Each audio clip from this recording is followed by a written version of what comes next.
Hey, this is a repost for the interview done yesterday with Derrel Sims and Deborah Burns from the Skydancer Paranormal UFO Conference. Now, listen, the reason I'm reposting is because there was some bad audio during this interview. And here's the thing.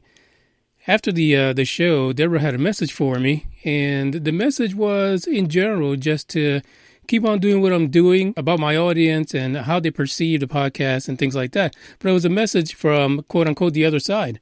What you're going to notice in this, that we did have some audio or more like internet connection problems between the applications. And what you'll notice that generally it was Deborah's conversation that was being interrupted during the podcast. But don't listen too much to that. Listen more to the message that actually comes through. Because Deborah, if you're listening, what you told me after the podcast is exactly what comes through during the podcast, basically. And it's fascinating. Like I say, man, things like the paranormal and UFOs and things like that are about us trying to discover something more than we are. But innately, human beings are amazing and have some amazing abilities.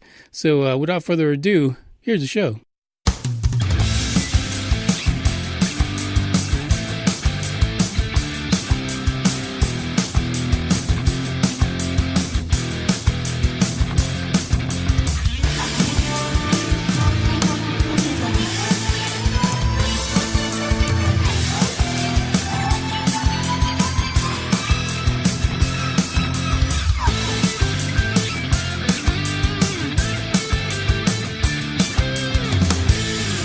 Welcome to UFO Buster Radio, episode number 4 of the UBR Truth Seekers interviews. And ladies and gentlemen, as I've told you before, when we have information that's pretty much shared in UBR Truth Seekers, I tend to use it because you guys are the fans. You guys who are the ones that listen, have those conversations, share information. And there was one particular piece of information that was shared with us. And let me tell you right now, we are thankful that we got that information. We reached out to the individuals that are going to be part of the upcoming Skydancer Paranormal and UFO Conference in Houston. But I'm not really going to give you the info on that because I'm going to let the people that are involved in this, the ones that are producing it, and one keynote speaker that, let me tell you, some of you already know this guy, and there is, I don't even need to introduce him. Ladies and gentlemen, let me introduce right now Derrel Sims and Deborah Burns of the Skydancer conference down in Houston. And guys, welcome to the podcast. I appreciate you guys being here today. Looking forward to it. This is a great one. Our pleasure.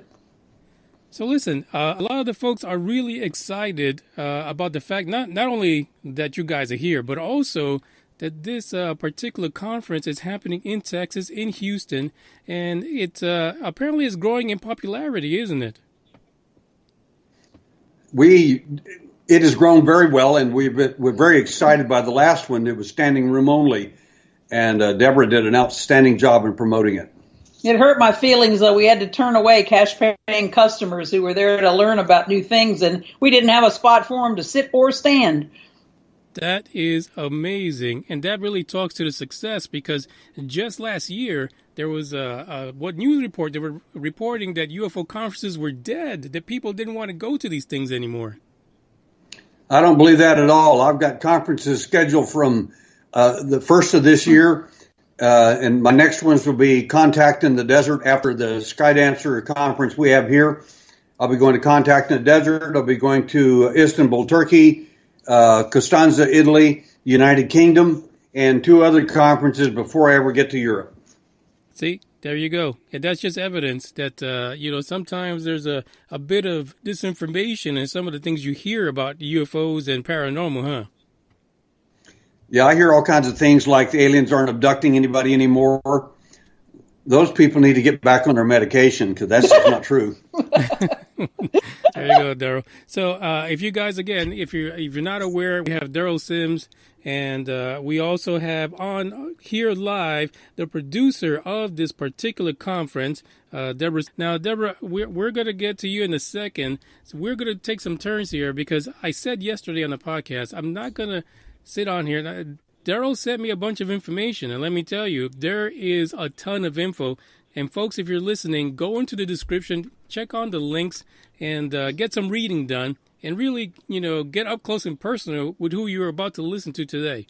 But Derrel, your experience with abductions and just the UFO phenomena is extensive, and it happened really early on.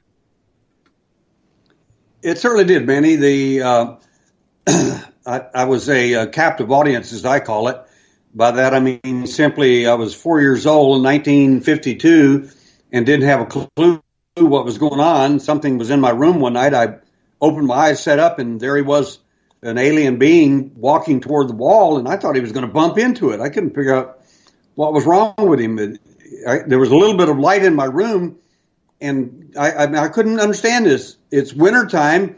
It's freezing. I've got lots of covers on me, and he hasn't got any clothes on.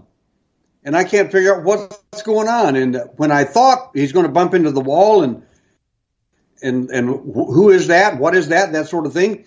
He apparently heard me think that, and telepathically he must have heard it because he turned around and he looked at me very intently. And I was rather shocked.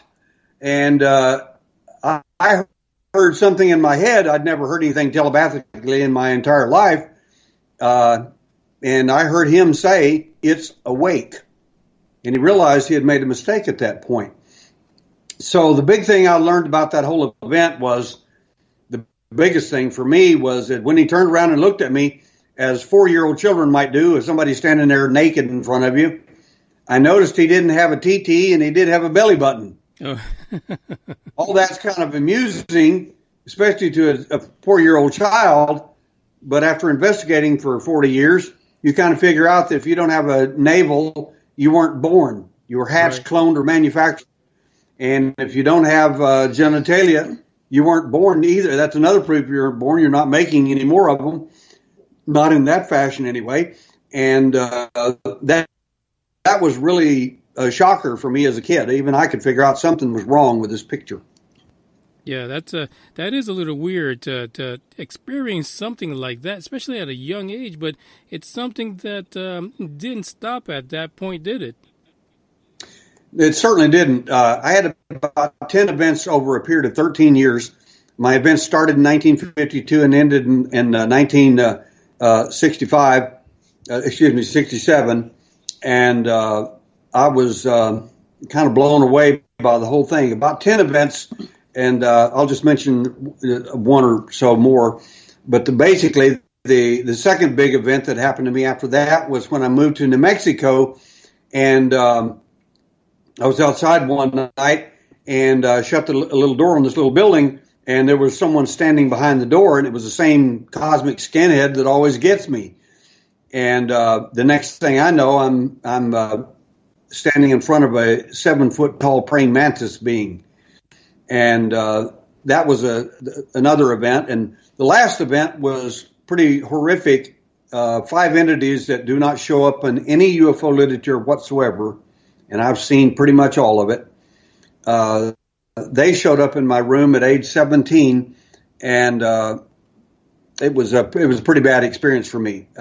They were not there to abduct per se; they were there for other reasons, and it was pretty horrific. It ended quite violently, and that was the last of my abduction. What turned me into a victim to an alien hunter was when my son was 6 years old. They came and got him, and the problem with that is real simple to me. You can mess with me, and I'll get over it. I'm a big guy. I'm from Texas. I'll figure it out.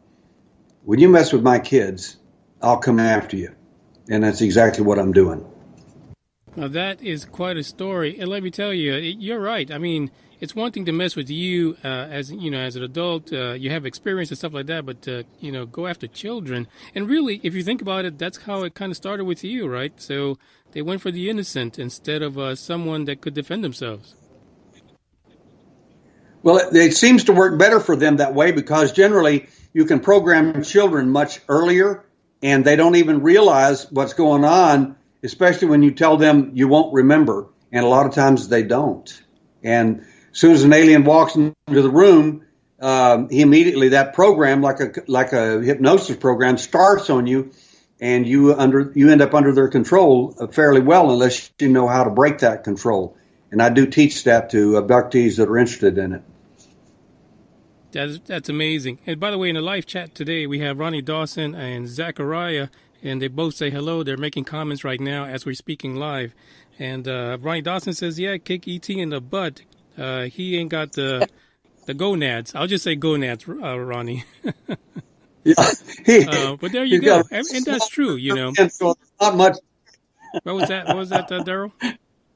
He's got a real small rear end, so there's not much to kick.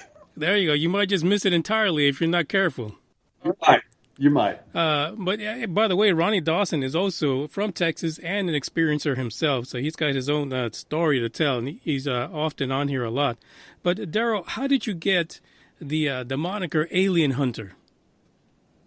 Well, the moniker came from me, not from myself, but from a journalist who was interviewing me one day, and she listened and listened and listened, and her eyes get bigger and bigger, and she said, "Oh my God, you're hunting them. You're the alien hunter." The next day, a few days later, I was on the front page of Rendazzo's magazine, UFO magazine, and there was a huge alien head and blood red letters, "Alien Hunter," with my story on it. Amazing. Amazing.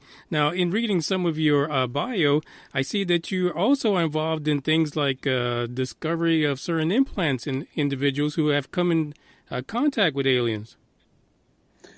That is true. In 1960, when I was age 12, I discovered the concept of implants, not because I was brilliant or smart or anything else, but because I was the victim of that experience. At age 12, in Alamogordo, New Mexico, I got picked up in another event.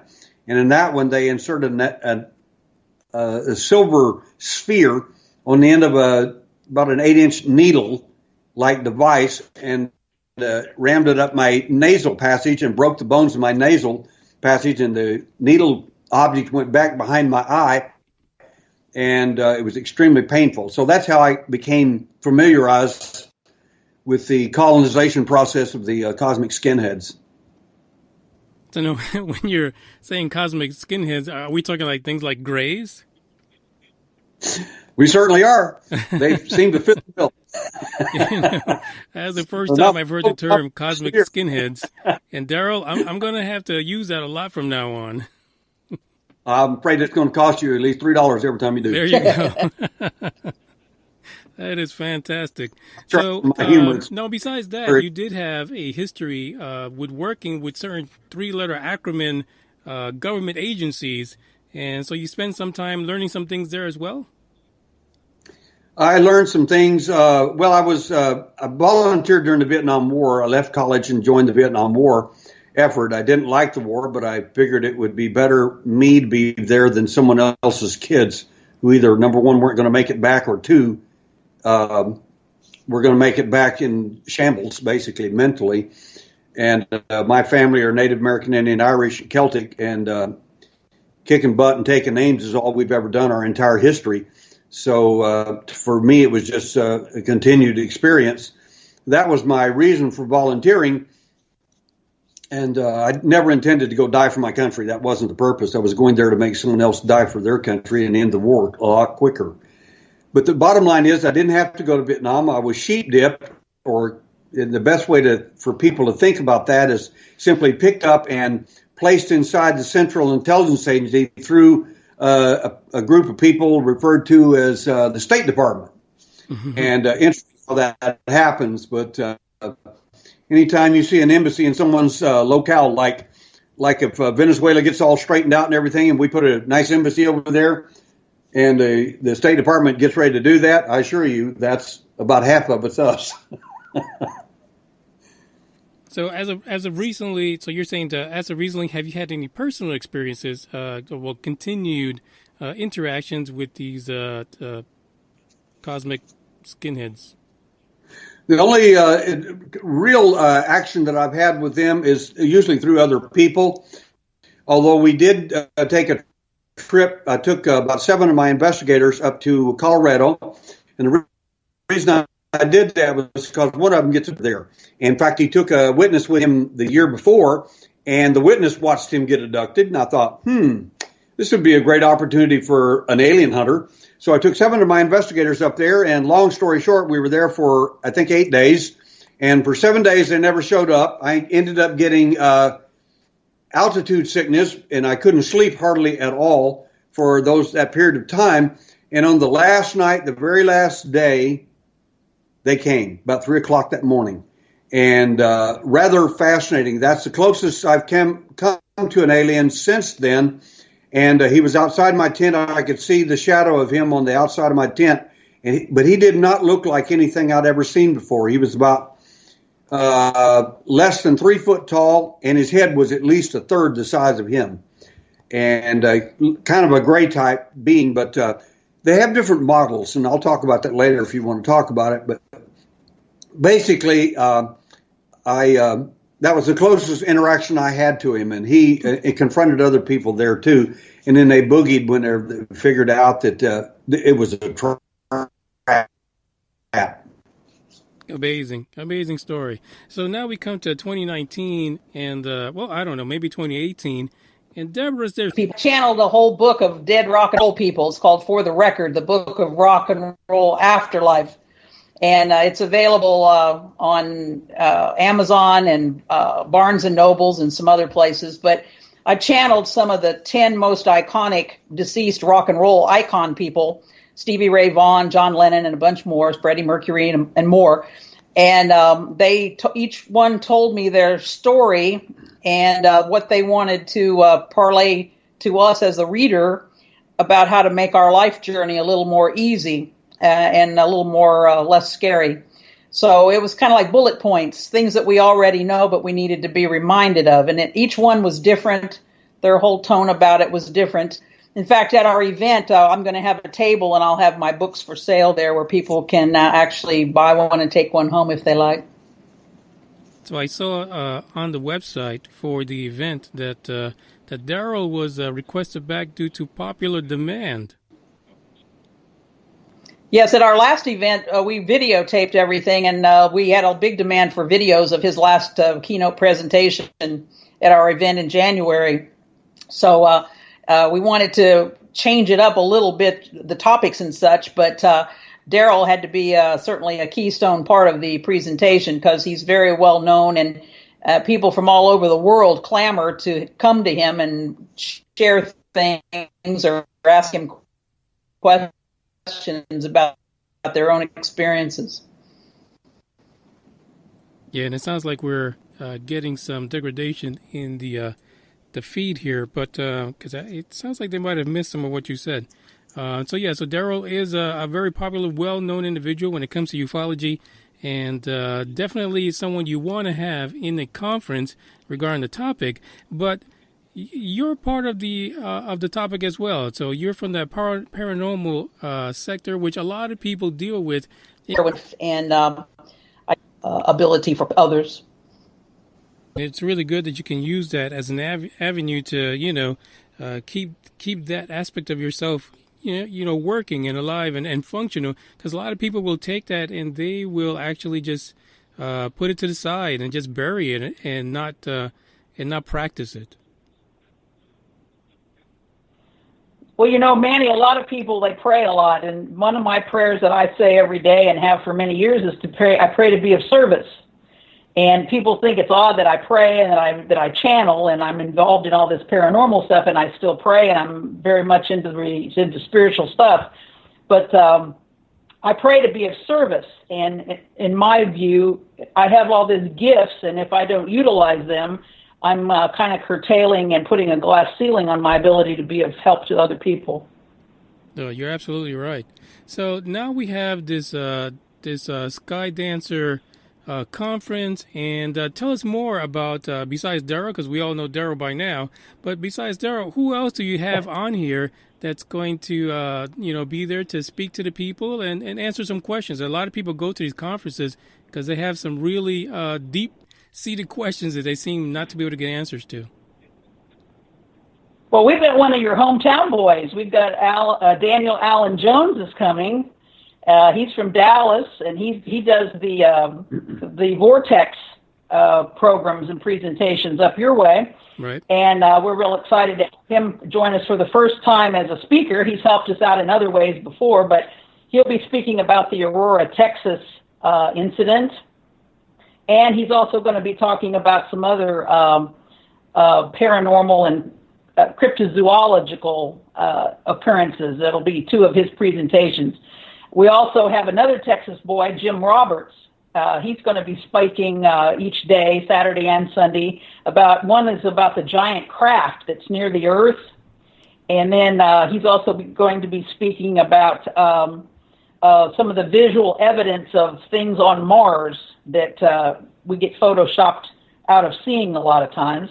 Right. We also have as our keynote speaker, we're real excited to have Mike Bara, who Derrel has worked with many times. Everybody sees him on Ancient Aliens and many of the other UFO shows on the different cable networks. But Mike's going to be speaking each day, but he's delivering the keynote address. And he's going to be talking about, for the keynote, he's going to be talking about Apollo's 50th anniversary and what we really did find when we went to the moon. Sure. And he's also going to be doing another NASA-based one called the actual secret space program. So he's going to be bringing some things that's going to make the hair on the back of your neck stand up, because it rings so true, but we've been shielded from it all these years. We also have Doc Miller, who is a friend of Derrel's. They're going to be presenting a couple of topics. They're going to be talking about transgenics and also about pregnancies. People will be pregnant. They'll go for their, prenatal visits to the doctor and such, and they'll wake up one morning and they're not pregnant anymore, and no evidence that they've ever been pregnant. It's like here today, gone tomorrow. And Derrel's done a lot of research and investigations along these kind of cases, and they're going to talk about that Sunday morning. That's going to be their big topic about that. So if anybody has any interest or experiences based on that, this would be something that would really pique your chill bumps, I think. Your chill bumps. You guys got the greatest catchphrases. I love it. So here's the thing. I got a question for you guys. So you're doing a conference today, 2019, and, ufology and even the aspects of the paranormal have been around for ages. Is there a connection between the two, do you guys think? I mean, because you're in the paranormal side, the spirits and things like that. Derrel is dealing with UFOs and aliens. Is there a connection between the two? Well, my answer to it first is while I was out in Los Angeles, they had a party and they made a big cake that said Alien Hunter meets Ghostbuster. And I was meeting Barry Taff. And Barry Taff is quite famous for his ghost investigations, this sort of thing, and paranormal investigations. In fact, I made a movie of it. One of them was called, I forget the name of it, The Entity. That was his case. Later, and I told him about this myself, I said, the big question everybody asked was, is one and the same? Basically, you're looking at the same story. And I told him that he said, I have no idea about the alien phenomenon. He said, you'll have to ask Derrel about that. And I said, there's distinctly differences. And I said, specifically between ghosts, aliens, demons, and angels. I said, every one of those groups have different signatures that they exude or leave as a result of the experiences. So the paranormal overall is, in my opinion, different than, quote unquote, the alien phenomena. The alien program is something quite different, although because of the use of the realm of the infrared, ultraviolet, and visible light, other dimensions, and paranormal realms, that's kind of like an open radio channel. It's like saying, you got two different groups here. Which one owns the radio? That's like asking two ticks, who owns this dog? And it kind of doesn't make any sense. The dog is big enough for all of them.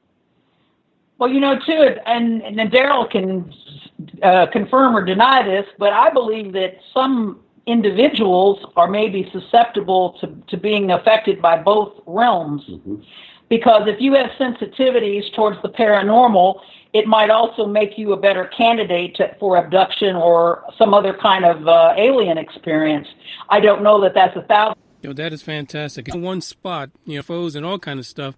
Do you think that's a place that kind of embodies what is the paranormal?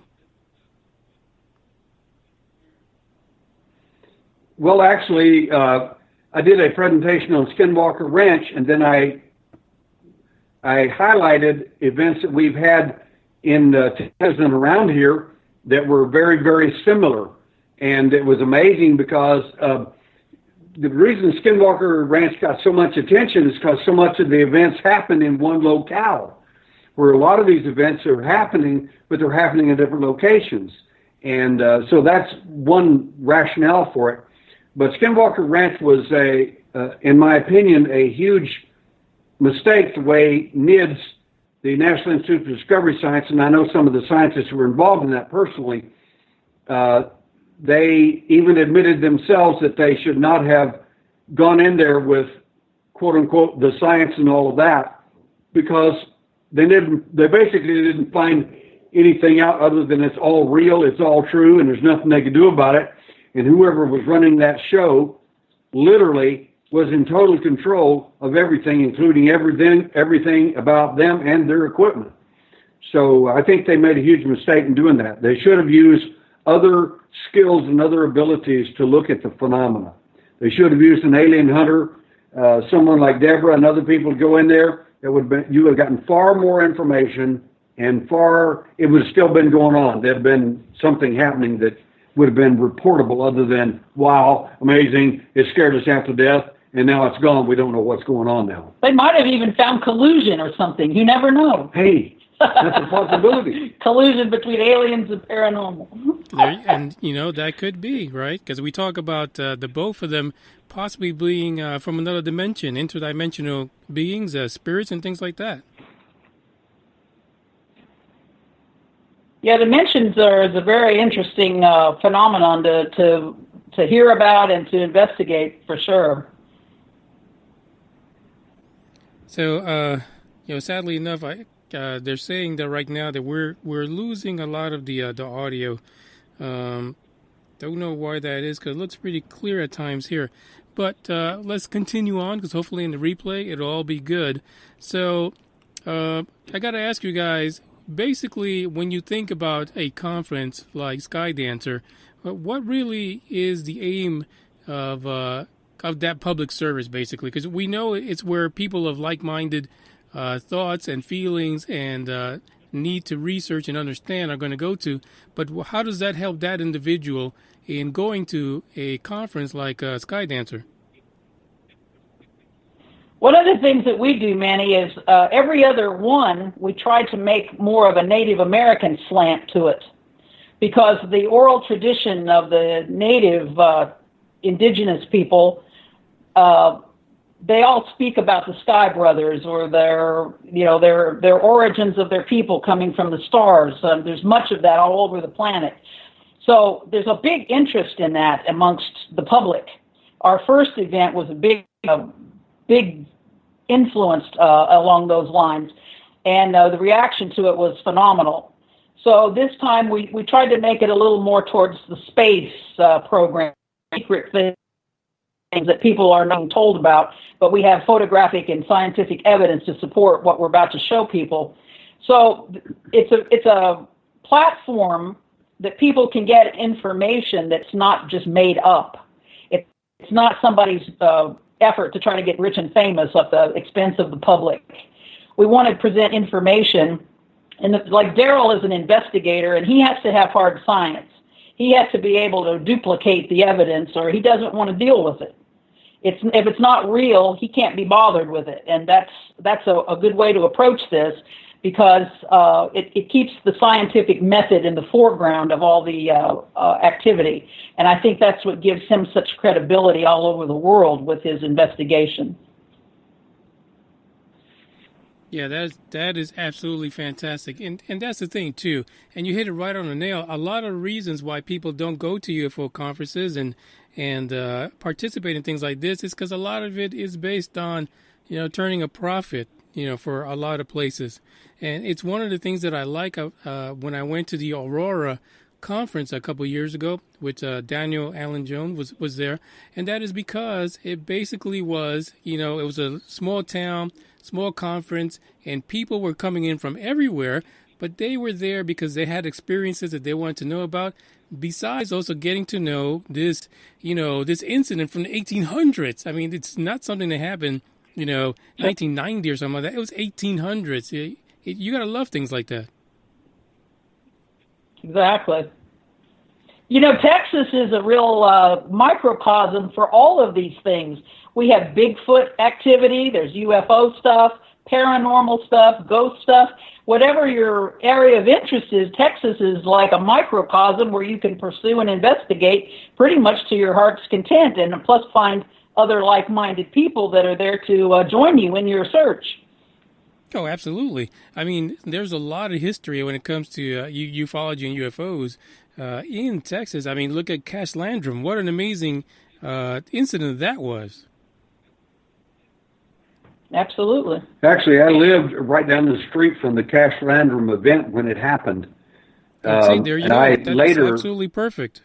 I found a man who was there before Betty Cash and Miss Landrum got there, and he saw the event and part of it, and got scared and boogied. But I later met him, and he's never come forward and told anybody about it. That is amazing, absolutely amazing. So I did get a question here from Ronnie Dawson. Again, Ronnie Dawson from Ranger, Texas, an experiencer himself. And Ronnie had two questions. He says, Derrel, do you have physical evidence of ET visitation? And his second question kind of tied in some way to the discussion about, I guess a long way from Skinwalker Ranch. But I guess, what do you think about To the Stars Academy and their Adam project? Well, the first big question on is, do we have evidence of the aliens' contact? The answer is yes. And I'll give you a big slice of the pie here real quick. Besides the fact that I've done 25 surgeries, conducted 25 surgeries thus far, the last one being in India, in New Delhi, India, regardless of that, those 25 surgical interventions, which have netted us some interesting and fascinating evidence that Los Alamos, New Mexico Tech, the Constellation Laboratories, York University, Stanford University, and others have looked at and fairly been amazed at what they're looking at. I've also received other evidence as well in my investigations. I've got Bigfoot evidence. I've had hairs and off of the Bigfoot for a good night since the early 1990s, and recently, within 2 years, got a urine sample and a fingernail from a adolescent Bigfoot. So there's plenty of evidence around, but people just don't know how to find it.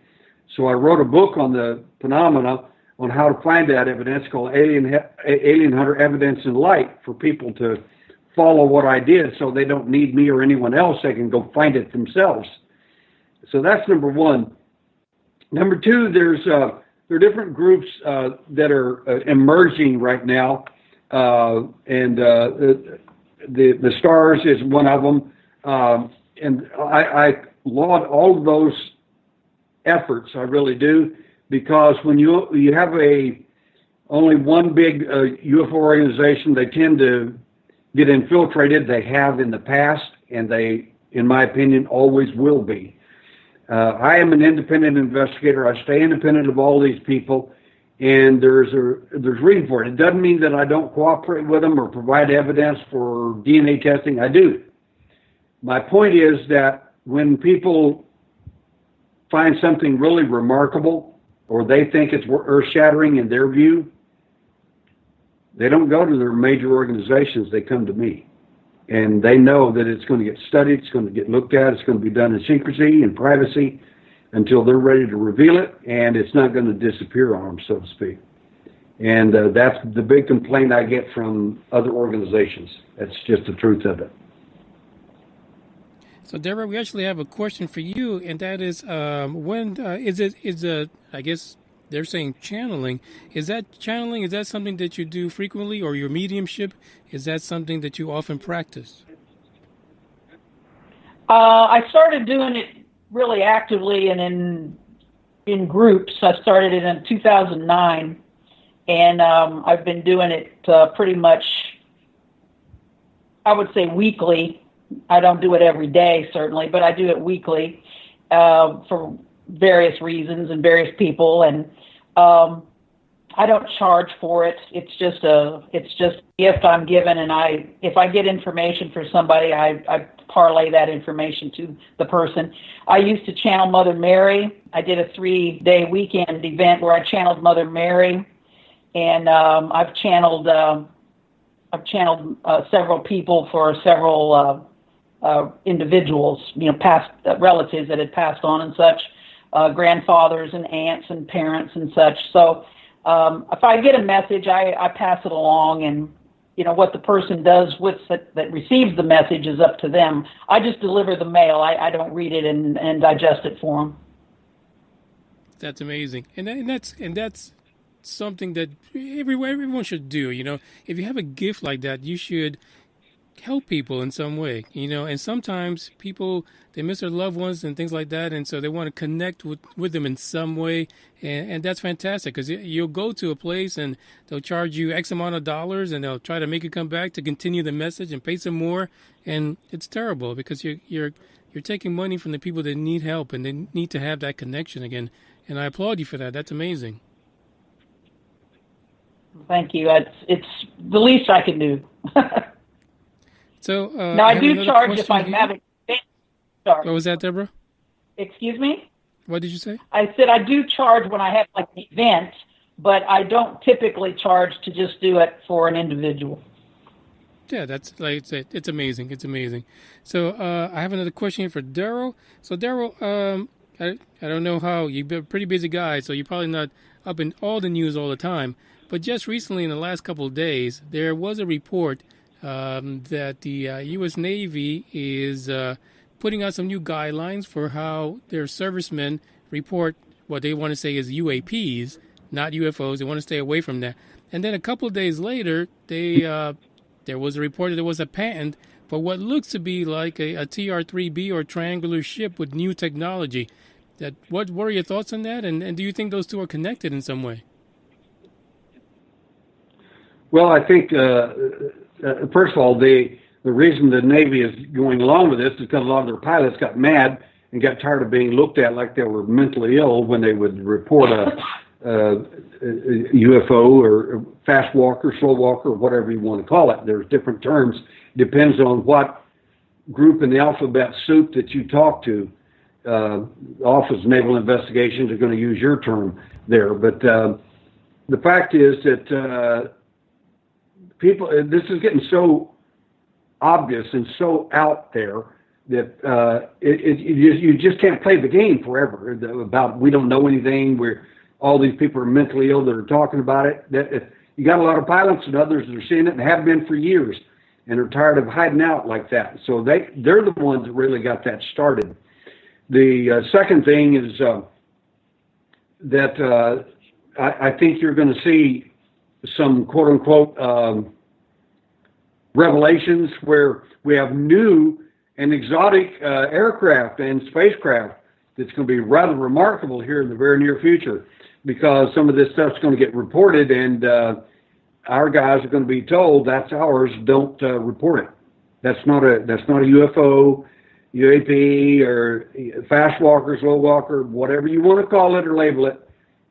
It's not one of them. It may be engineered and it may be part of something else, but it's probably ours. And I suspect a lot of the sightings of people around, especially triangular craft and so on, you're in fact seeing some of the stuff that we have or someone else has is near us.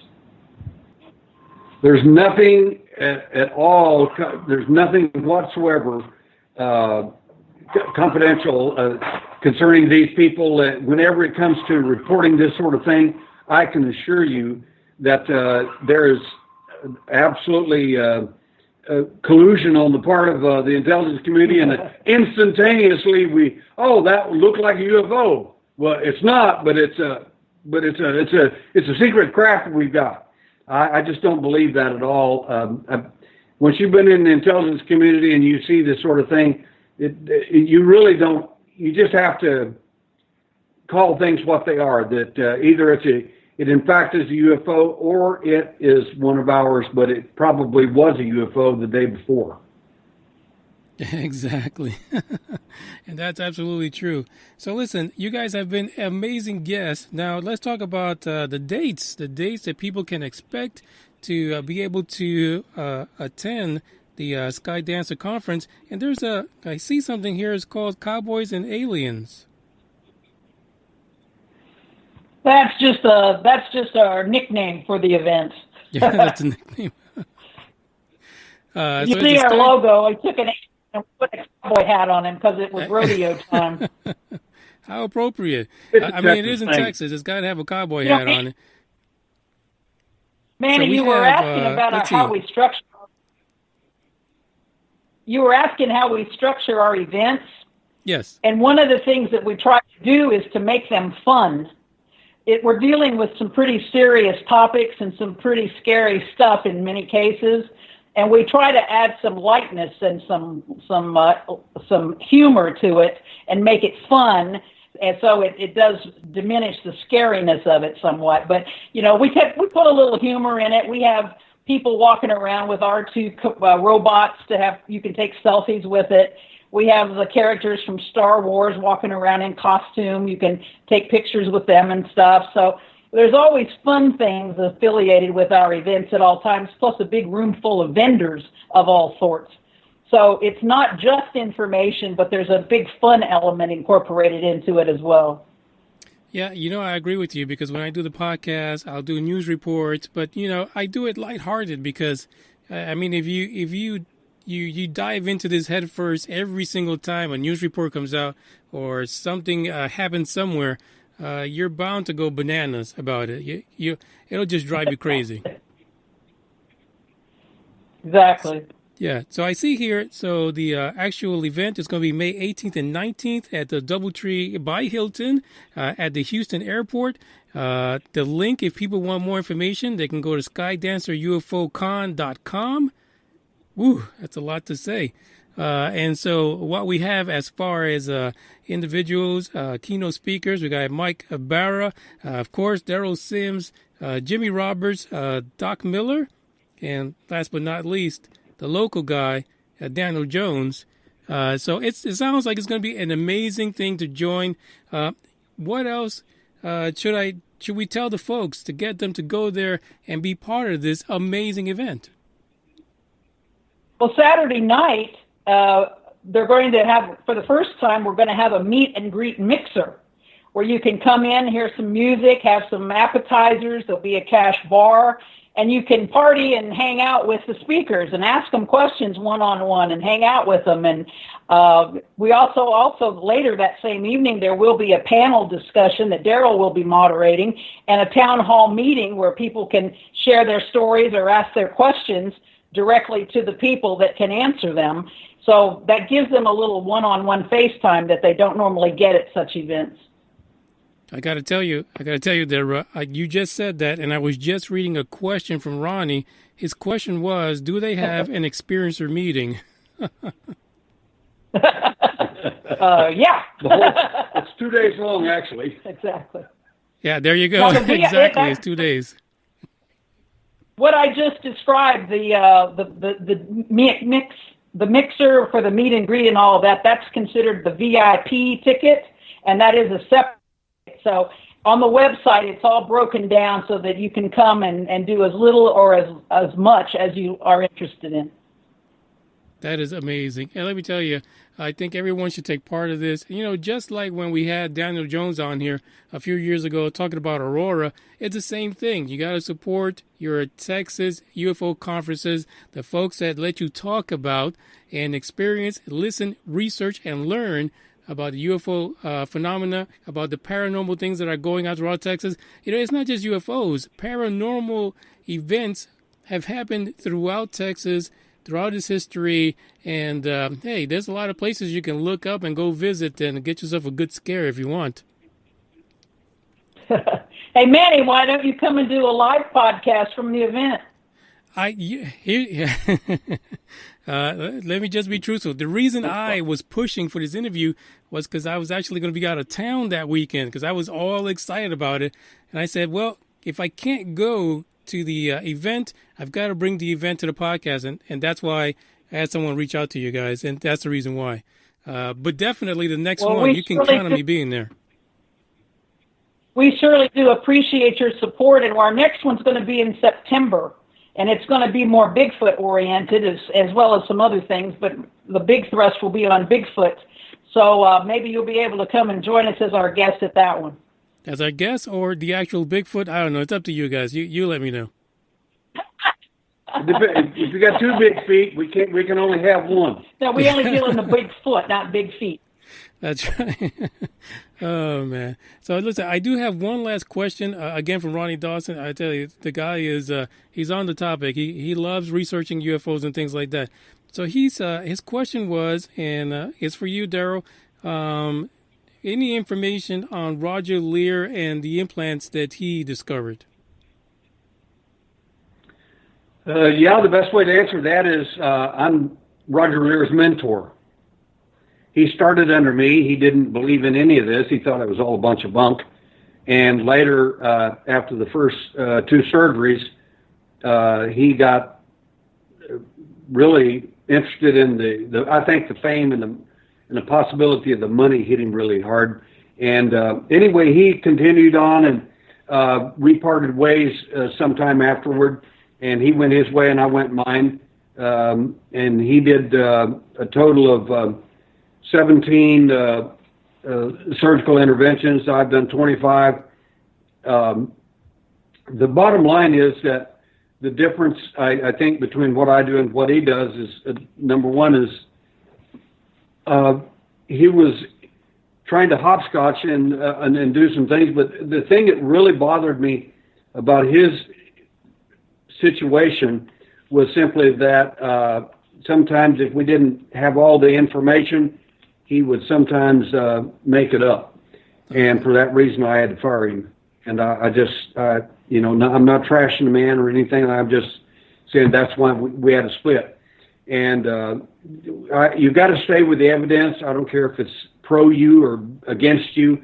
You have to stay with the evidence, whatever it is. And that's a big deal for me. And I wish everybody well doing any of this work. I do.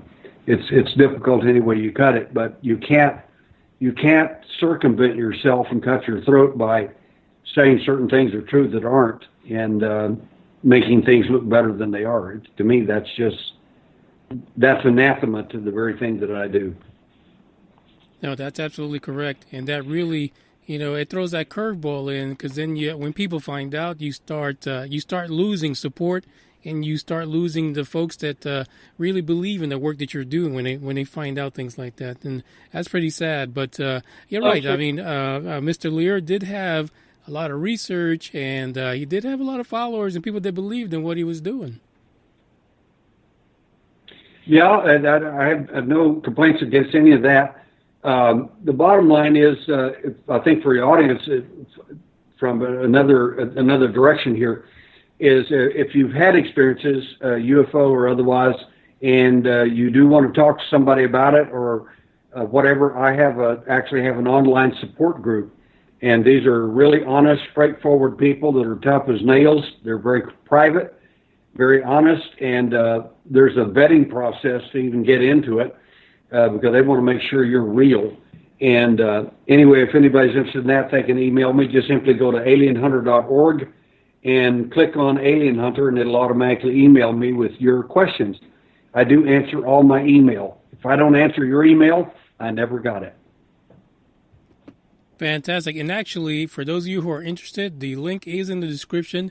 It's one of the many links that Derrel provided early on as part of his bio. So feel free to go on there, click on it, contact Derrel. Just look. You can even go in and just visit the website too and see what he has on there and take in that information.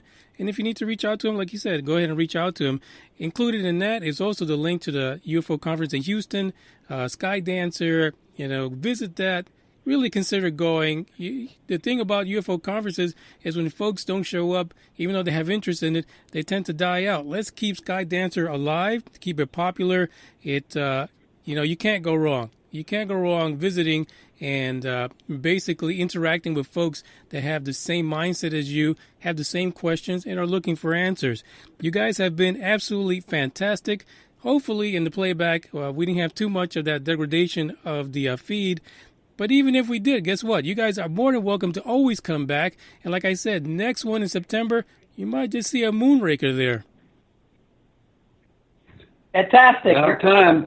Yeah, or I'll Thank be you very dressed much. like Bigfoot. I don't know. We'll see what happens. So listen, I want to thank everyone for listening, and check out the links in the description. And this is the episode. Thank you guys for coming. I appreciate you showing up, and I appreciate you guys for listening. This is Manny Moonraker. I'm signing off for this interview. And as I always say, ciao, Bella.